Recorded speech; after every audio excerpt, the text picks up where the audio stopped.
திருப்பூர் மாவட்டம் பல்லடத்தில் அதிமுக வேட்பாளர் பரமசிவத்தை ஆதரித்து முன்னாள் அமைச்சர் SP வேலுமணி வாக்கு சேகரிப்பில் ஈடுபட்டார். அப்போது பேசிய அவர் தற்போதைய திமுக ஆட்சியால் மக்களுக்கு பாதுகாப்பு இல்லை என குற்றம் சாட்டினார்.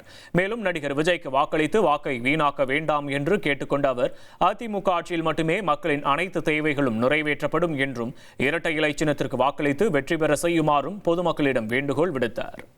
புதுசா ஒருத்தர் வந்திருக்காங்க நடிகர் விஜய்னு சொல்லி போட்டு அதுக்கெல்லாம் நீங்க ஓட்டு போட்டீங்கன்னா செல்லாத ஓட்டு மாதிரி. அவருடைய கட்சிக்காக அவர் பார்க்க வந்தவங்க 41 பேர் நெரிசல்ல இறந்து கொத்து கொத்த விழுந்துட்டாங்க. நிறைய பேர் உயிருக்கு போராடி ஹாஸ்பிட்டல் போனாங்க. அவங்கள போய் பார்க்கல. உடனே சென்னை போய் 2 மாசம் வெளியே வரல. சொந்த கட்சிக்காரர் காப்பாற்றுவார், மக்களை எப்படி காப்பாற்ற முடியும்? ஒரே ஒரு பிரச்சனை எம்ஜிஆர் மட்டும்தான் தமிழ்நாட்டுக்கு அற்புதமான தலைவர். யாரும் எம்ஜிஆர் ஆக முடியாது. அதுக்கு போடக்கூடிய ஒவ்வொரு ஓட்டும் விஜய்க்கு எந்த ஒரு ஓட்டு போட்டாலும் அது செல்லாத ஓட்டு. இனி செல்லும் இடமெல்லாம் செய்தி.